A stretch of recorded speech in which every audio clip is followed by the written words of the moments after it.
There are 7 billion people on this planet, and half of them are women. Yet in many developing and underdeveloped countries, women do not have equal rights to education. Women who want an education can be beaten, shot, have their bodies mutilated, be burned, and in a lot of cases, be killed. The simple fact is, women are not equal to men and do not get the chance at an education.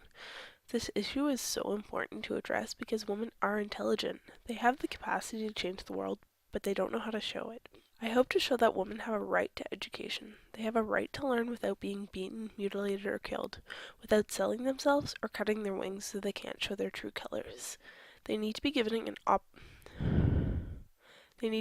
an opportunity. All they need is a chance to sit in a classroom and learn. A Girl Who Demanded School is a talk made by Kakenya Ntaiya. It tells Kakenya's life story and struggle for her right to education. But it also shows how instead of following others, she sought out a way to get her education and help her community. But it's not just story time, it shows us as people in the Western world what needs to be done. And we need to help make a change for these girls. This video shows us that it's not impossible. Just because you can't save everyone doesn't mean you can't save someone. Helping one person may not change the world, but it will change their world. This video is the most inspiring, insightful, and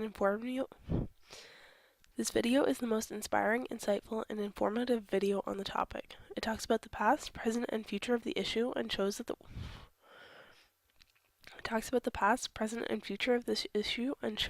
world what needs to be done.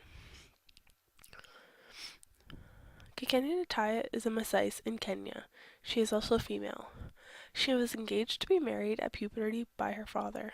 Her father, who was never around long enough to influence her besides to tell her what he wanted done. Her mother was also a great influence in her life and pushed for her to be educated.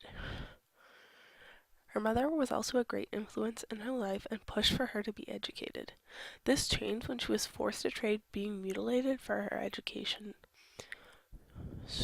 Shortly after she had her genitalia mutilated in a sign of entering womanhood, she met a guy and was forced to ask permission to go to school in another country. She was allowed to go so long as she came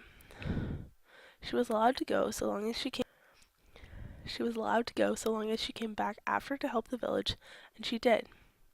Now this is not the theme of her TED Talk, but it is important to understand what her past was in order to understand how she changed her life. Ntaiya's TED Talk talks about her story, but it also talks about something most of us in the Western world take for granted: education. She tells us about her past, about her struggles after being mutilated, and mostly about her struggle for education. Not just to go to university and become a teacher, but about the education about female genital mutilation that occurred to her at the age of 13 with a rusty knife. She was never taught the damages it may cause, how it's illegal in Kenya, or the fact that she didn't have to trade her body for her education. The theme to her talk is that women's education in Kenya is a struggle that, if not fought, will result in the country being underdeveloped and women to sell themselves and their minds for their basic human rights.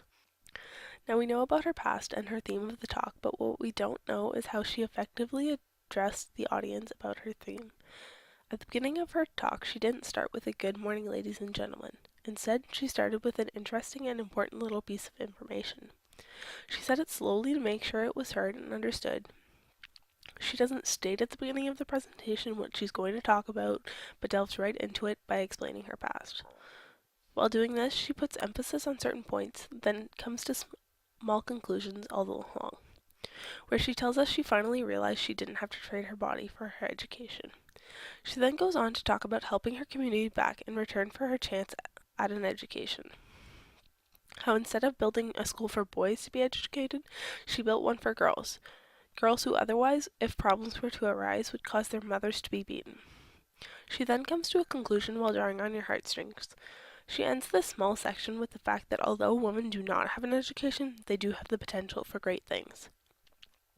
She pulls on the audiences with real-life stories and evoking emotions that make them feel as if they are fighting for the education of their daughter and not that of a Kenyan girl in some faraway land.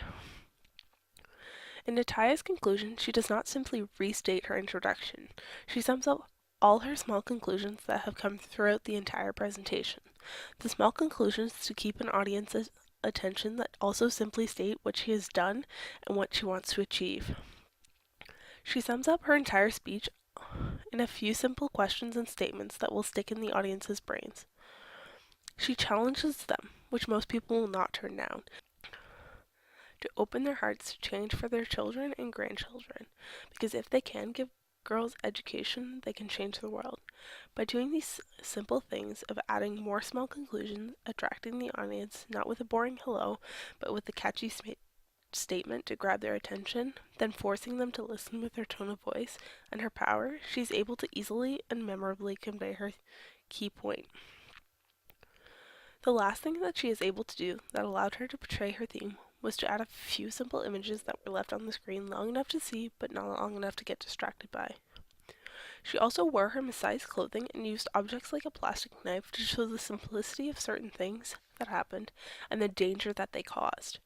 She did not use many pictures or slides with writing. She didn't over-exaggerate or over-explain. She simply spoke from her heart about her past and about her dream. Her dream for education for girls.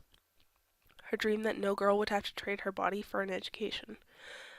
Kakenya Ntaiya has created an appealing, attention-grabbing presentation that simply and effectively portrays her theme of education.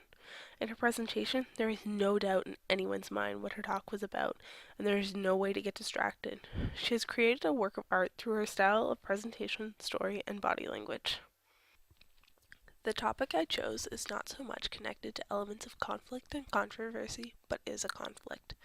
My topic is women's education, and more so the issues that arise when women don't have an education and the problems girls face in order to get an education. The current issue resides in developing countries. It occurs where women and girls cannot go to school because they must get water for the family, cook, clean, and take care of children and siblings. It occurs where income is low and families are poverty-stricken and cannot afford the school fees. Mostly, it occurs in Africa. The issue is that women and children are being denied their chance at an education because they are women. They do not have the money or the need to stay home and do housework. Another reason women are denied an education is because of arranged marriages. When a girl is to be married, she spends the rest of her time until she is married preparing to be a good housewife and mother. She's often taken out of school to prepare. The last reason a girl may not go to school is if she undergoes her rite of passage and undergoes female genital mutilation. This can be very dangerous as it is performed with a rusty knife and no anesthetic. It can cause serious infection and death, but if no harm is done and the girl is healthy and receives treatment, she has still missed weeks of school and often will not return after. She will then face the rest of her life not knowing what has happened to her. She will never learn that she didn't have to do this to become a woman. Most importantly, she will never know what was done was illegal and was not necessary. That she has put her life in danger for something she probably never wanted. And she will probably put her children through the same thing because she didn't have an education about it. Kakenya Ntaiya addresses the issue by telling her personal story of her fight for education. She addresses how her mother did not receive an education, how she was trained from the age of 5 to be a perfect wife, how her father wanted her to drop out of school to be the perfect wife, and lastly, how she traded her body for her education. It shows some of the typical aspects of being a woman in a developing country and the challenges women and girls face every day in order to receive an education. An education that, if not received, will cause them a lifetime of hurt, abuse, malnutrition, and poverty. Not only that, but it will cause their children the same thing, which will create an infinite loop of poverty and lack of education. She then goes on to address the issue and some solutions. Her main focus is building schools for girls and women in Africa, so that the cycle can be broken, so women don't have to trade their bodies, can feed and care for their families properly, can get out of the cycle of poverty, and lastly, so that women can be empowered. Ntaiya does a phenomenal job on creating focus on an issue in a way that makes the viewer understand the issue, but also feel the pain. By focusing on the issue and the causes and solutions, Kakenya is able to draw in her audience and hold their attention. She is able to make them laugh and make them cry by using words, actions, and pictures to convey her messages. Overall, she has created a presentation that will stick in the minds of the viewers for a long time, and a presentation that will spark the change for women's education globally.